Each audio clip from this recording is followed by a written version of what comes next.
Je vais faire ici une troisième lecture des Mémoires d'outre-tombe de Chateaubriand. Il s'agit d'un passage où il se remémore son arrivée à Londres en qualité d'ambassadeur de France et il pense à ce moment-là aux autres fois où il est venu à Londres, inconnu, dans des difficultés diverses. Et il fait ce rapprochement entre cette arrivée triomphante d'ambassadeurs et les arrivées anciennes. Voici ce qu'il en écrit. 30 ans après m'être embarqué, simple sous-lieutenant pour l'Amérique, je m'embarquai pour Londres avec un passeport conçu en ces termes. Laissez passer, disait ce passeport. Laissez passer sa seigneurie, le vicomte de Chateaubriand, père de France, ambassadeur du roi près sa majesté britannique, etc., etc. Point de signalement, ma grandeur devait faire connaître mon visage en tout lieu. Un bateau à vapeur, nolisé pour moi seul, me porte de Calais à Douvres. En mettant le pied sur le sol anglais le 5 avril 1822, je suis salué par le canon du fort. Un officier vient, de la part du commandant, m'offrir une garde d'honneur.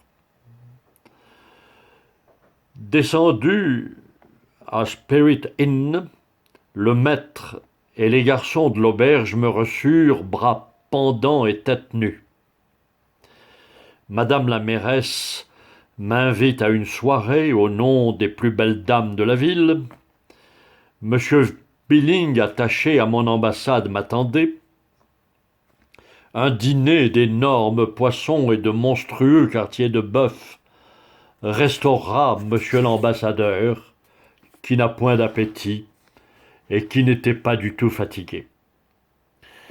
Le peuple, attroupé sous mes fenêtres, fait retentir l'air de Urza. L'officier revint et posa malgré moi des sentinelles à ma porte. Le lendemain, après avoir distribué force argent du roi, mon maître, je me suis mis en route pour Londres au ronflement du canon, dans une légère voiture qu'emportaient 4 beaux chevaux, menés au grand trot par 2 élégants jockeys. Mes gens suivaient dans d'autres carrosses, des courriers à ma livrée accompagnaient le cortège. Nous passons Canterbury, attirant les yeux de John Bull et des équipages qui nous croisaient. À Blackheath, bruyère jadis hantée des voleurs, je trouvai un village tout neuf. Bientôt m'apparut l'immense calotte de fumée qui couvre la cité de Londres. Plongé dans le gouffre de vapeur charbonnée, comme dans une des gueules du Tartare, traversant la ville entière dont je reconnaissais les rues, j'abordai l'hôtel de l'ambassade, Portland Place, le chargé d'affaires, monsieur le comte Georges de Caraman, messieurs les secrétaires d'ambassade, monsieur le vicomte de Marcellus, monsieur le baron Decazes, monsieur de Bourquenay, les attachés à l'ambassade, m'accueillent avec une noble politesse. Tous les huissiers, concierges, valets de chambre, valets de pied de l'hôtel étaient assemblés sur le trottoir. On me présenta les cartes des ministres anglais et des ambassadeurs étrangers déjà instruits de ma prochaine arrivée. Le 17 mai de l'an de grâce 1793, je débarquai pour la même vive de Londres, humble et obscur voyageur, à Swamphampton, venant de Jersey. Aucune mairesse ne s'aperçut que je passais. Le maire de la ville, William Smith, me délivra le 18 pour Londres une feuille de route à laquelle était joint un extrait de passeport. Mon signalement porte en anglais François de Chateaubriand, officier français à l'armée des émigrés, taille de 5 pieds 4 pouces, mince, favori et cheveux bruns. Je partageais modestement la voiture la moins chère avec quelques matelots en congé. Je relayais aux plus chétives tavernes. J'entrais pauvre, malade, inconnu dans une ville opulente et fameuse où M. Pitt régnait. J'allais loger à 6 shillings par mois sous le lati d'un grenier que m'avait préparé un cousin de Bretagne au bout d'une petite rue. Ah, monseigneur, que votre vie, d'honneur aujourd'hui si remplie, diffère de ces heureux temps. Cependant, une autre obscurité m'enténébrait à Londres. Ma place politique mettait à l'ombre ma renommée littéraire. Il n'y a pas un sot dans les 3 royaumes qui ne préférât l'ambassadeur de Louis XVIII à l'auteur du génie du christianisme. Je verrai comment la chose tournera après ma mort, ou quand j'aurai cessé de remplacer M. le duc d'Écaz auprès de Georges IV, succession aussi bizarre que le reste de ma vie. Arrivé à Londres comme ambassadeur français, un de mes plus grands plaisirs était de laisser ma voiture au coin d'un square et d'aller à pied, parcourir les ruelles que j'avais jadis fréquentées, les faubourgs populaires et à bon marché où se réfugie le malheur sous la protection d'une même souffrance, les abris ignorés que je hantais avec mes associés de détresse, ne sachant si j'aurais le pain du lendemain. Moi, dont 3 et 4 services couvraient la table en 1822. À toutes ces portes étroites et indigentes qui m'étaient autrefois ouvertes, je ne rencontrais que des visages étrangers.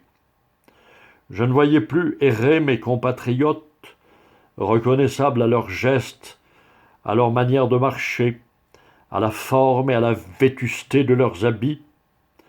Je n'apercevais plus ces prêtres martyrs portant le petit collet, le grand chapeau à 3 cornes, la longue redingote noire usée, et que les Anglais saluaient en passant.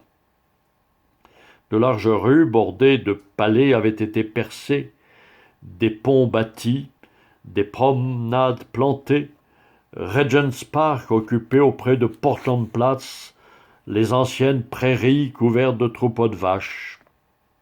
Un cimetière, perspective de la lucarne d'un de mes greniers, avait disparu dans l'enceinte d'une fabrique.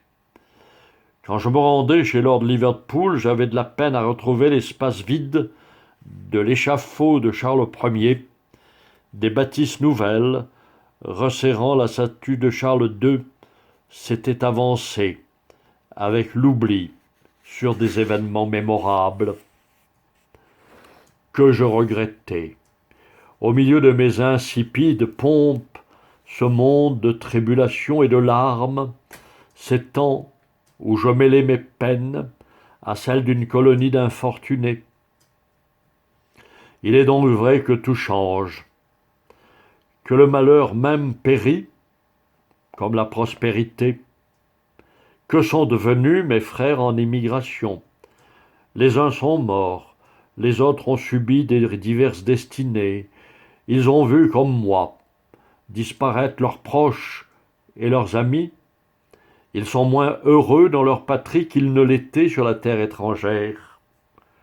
N'avions-nous pas sur cette terre nos réunions, nos divertissements, nos fêtes, et surtout notre jeunesse? Des mères de famille, des jeunes filles commençaient la vie par l'adversité. apporter le fruit semainier du labeur pour s'éblouir de quelques danses de la patrie. Des attachements se formaient dans les causeries du soir, après le travail, sur les gazons d'Amstad et de Primrose Hill, à des chapelles ornées. De nos mains, dans de vieilles masures, nous prions le 21 janvier et le jour de la mort de la reine, tout ému d'une oraison funèbre prononcée par le curé de notre village. Nous allions le long de la Tamise, chargés des richesses du monde, tantôt admirer les maisons de campagne de Richmond, nous, si pauvres, nous, privés du toit paternel. Toutes ces choses sont de véritables félicités.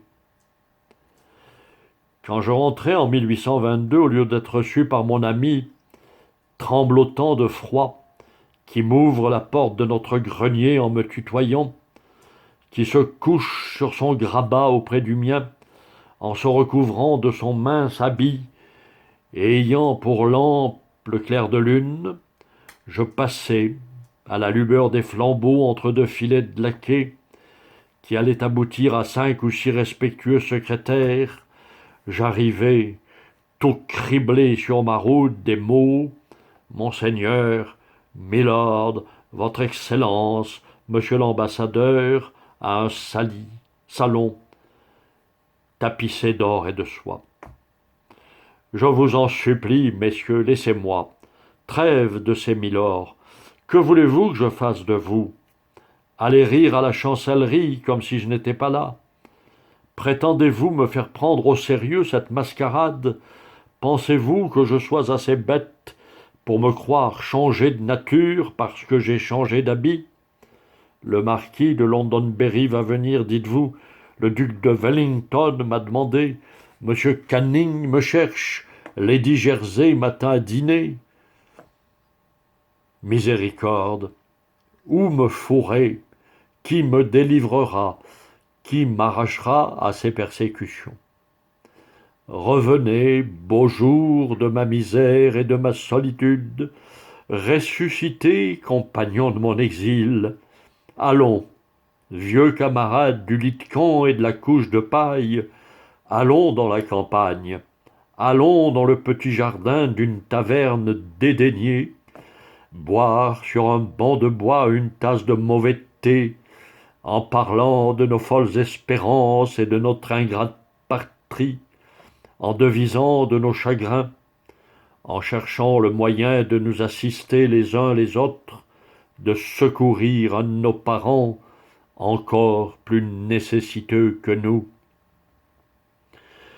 Voilà ce que j'éprouvais, ce que je me disais dans ce premier jour de mon ambassade à Londres. Je n'échappais à la tristesse qui m'assiégeait sous mon toit, qu'en me saturant d'une tristesse moins pesante dans le parc de Kensington, lui, ce parc n'est point changé, comme j'ai pu m'en assurer en 1843. Les arbres seulement ont grandi, toujours solitaires, les oiseaux y font leur nid en paix.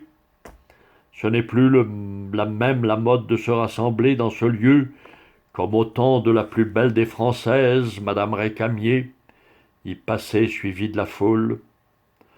Du bord des pelouses désertes de Kensington, j'aimais à voir, courent à travers Hyde Park, les troupes de chevaux, les voitures des fashionables, parmi lesquelles figure en 1822 mon tilbury, vide, tandis que redevenu gentillâtre émigré, je remontais l'allée où le confesseur banni disait d'autrefois mon bréviaire.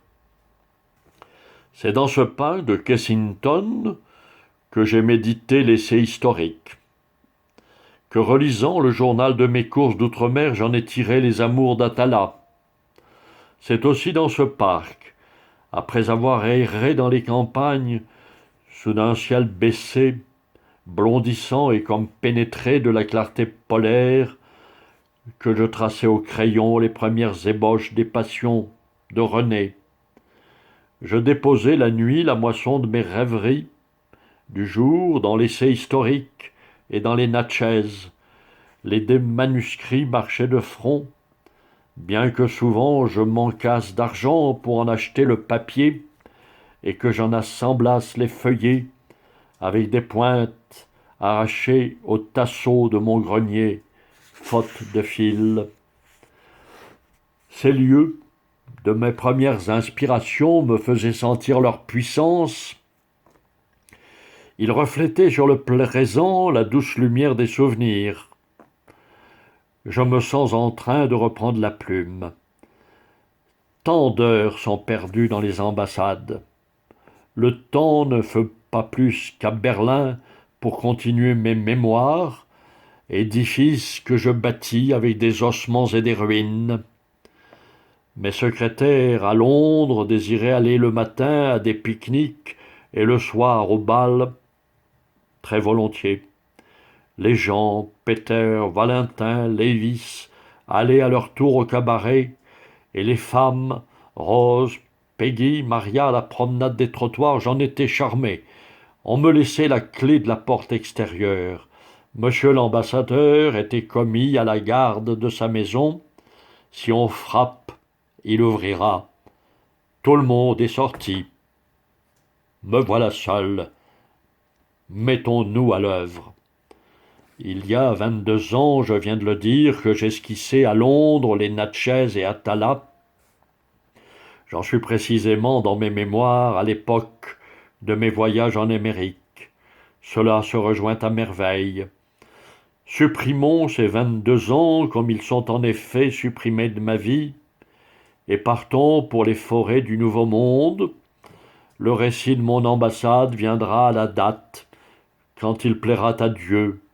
Pour peu que je reste ici quelques mois, j'aurai le loisir d'arriver à la cataracte de Niagara, à l'armée des princes en Allemagne et de l'armée des princes à ma retraite en Angleterre. L'ambassadeur du roi de France peut raconter l'histoire des émigrés français dans le lieu même où celui-ci était exilé.